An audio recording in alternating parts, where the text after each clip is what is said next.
नमस्कार विद्यार्थियों, मैं सिंबुराम, सहायक आचार्य हिंदी, राजकीय महाविद्यालय पटरू 12।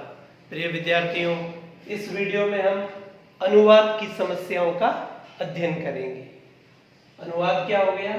किसी की साहित्यिक रचना का एक भाषा से दूसरी भाषा में रूपांतरण या एक भाषा से दूसरी भाषा में उसको प्रस्तुत करना अनुवाद हो गया। अब अनुवाद की समस्याएं: ध्वनि विज्ञान संबंधी समस्याएं, रूप विज्ञान संबंधी समस्याएं, अर्थ विज्ञान संबंधी समस्याएं, वाक्य विज्ञान संबंधी समस्याएं, पारिभाषिक शब्दावली के अनुवाद की समस्याएं, साहित्यिक विधाओं के अनुवाद की समस्याएं, विज्ञापनों के अनुवाद की समस्याएं, अनुवाद में शैली संबंधी समस्याएं। अब हम इनका विस्तार से अध्ययन करेंगे।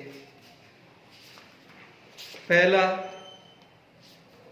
ध्वनि विज्ञान संबंधी समस्याएं। ध्वनि विज्ञान का महत्व अनुवाद में भी कम नहीं है।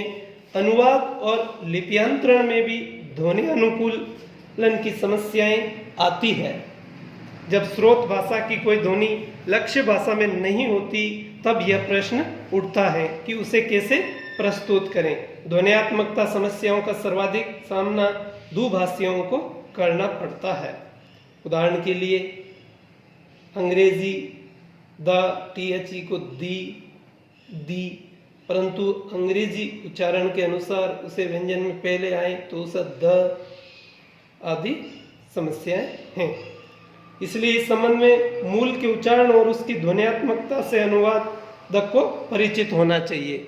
दूसरी, रूप विज्ञान संबंधी समस्याएं। रूप विज्ञान का अनुवाद से सीधा संबंध रहता है। अनुवादक को लक्ष्य और स्रोत भाषा के रूप विज्ञान से परिचित होना चाहिए। रूप विज्ञान का अर्थ है किसी भाषा के मूल शब्दों या धातुओं की आधार पर भाषा में प्रयुक्त होने वाली विभिन्न रूपों की रचना।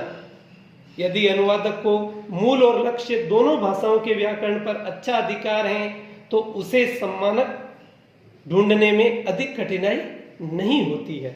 इसमें लिंग और वचन संबंधी समस्याएं भी आती है। हिंदी में लिंग पद्धति कुछ श्रम साध्य है। अनुवादक को स्रोत भाषा की रूप रचना और शब्द रचना की पूर्ण जानकारी होनी चाहिए, ताकि वह मूल सामग्री को ठीक से समझकर लक्ष्य भाषा की प्रकृति के अनुरूप उसे प्रस्तुत कर सकें।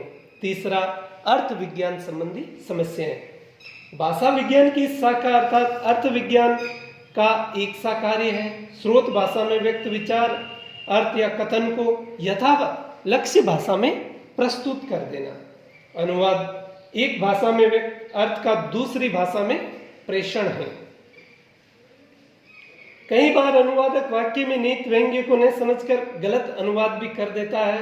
अतः अनुवादक को इस ओर से असावधान नहीं रहना चाहिए। विशेष सावधानी उसे इस संबंध में बरतनी चाहिए। चौथा, वाक्य विज्ञान संबंधी समस्याएं। प्रत्येक भाषा का अपना गठन होता है, अपना वाक्य विन्यास होता है। भाषा की ये व्यवस्था ही हमें भिन्न भिन्न भाषाओं के भेदों का ज्ञान कराती है। प्रत्येक भाषा के वाक्य विधान को सही सही समझना अनुवादक के लिए बहुत ही आवश्यक है। भाषा की सहज मूलभूत इकाई शब्द नहीं, वाक्य हैं। मनुष्य वाक्यों के माध्यम से सोचता, बोलता और समझता है। वाक्य विज्ञान की व्यवहारिक जानकारी के अभाव में अच्छा अनुवाद नहीं किया जा सकता। हिंदी की प्रकृति छोटे छोटे और स्वतंत्र वाक्यों की है। इस तरह अनुवाद में वाक्य विज्ञान संबंधी अनेक समस्याएं आती है। पारिभाषिक शब्दावली के अनुवाद की समस्याएं। पारिभाषिक शब्द वे विशिष्ट शब्द होते हैं जिनका अभिधेयार्थ ही ग्रहण किया जाता है। ऐसे शब्दों का प्रयोग लाक्षणिक या व्यंजनात्मक अर्थ में नहीं किया जाता। इस प्रकार पारिभाषिक शब्दों का अर्थ सीमित होता है। किस शब्द का क्या अर्थ है और उसे कहाँ प्रयुक्त किया जाना चाहिए, यह सब पूर्व निश्चित होता है।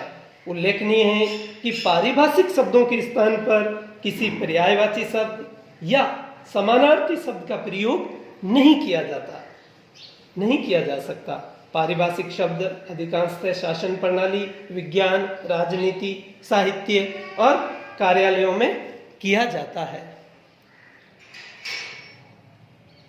साहित्यिक विधाओं के अनुवाद की समस्याएं। साहित्य अनुवाद से तात्पर्य साहित्यिक कृतियों के अनुवाद से है। साहित्य अनुवाद में भी अनुवादक के समक्ष अनेक प्रकार की समस्याएं आती है। अनेक अवसरों पर अनुवादक के लिए मूल कृति के रचनाकार के भाव संसार के साथ तादात्म्य स्थापित करना बेहद ही कठिन हो जाता है। ऐसी स्थिति में साहित्यिक कृतियों का श्रेष्ठ अनुवाद नहीं हो पाता है और उसमें कई समस्याएं भी आती है, जैसे भाव तादात्म्य की समस्या, उपयुक्त शब्द चयन की समस्या, विषय ज्ञान की समस्या, भाषा की प्रकृति को समझने की समस्या, काव्य कृतियों के अनुवाद की समस्याएं इत्यादि। अगला विज्ञापनों के अनुवाद की भी कुछ समस्याएं आती है, एक भाषा के विज्ञापन को दूसरी भाषा में प्रस्तुत करने में। शैली संबंधी समस्याएं भी अनुवादक के सामने आती है, तो उसको उसकी दोनों भाषाओं की शैलियों का ज्ञान होना चाहिए। धन्यवाद।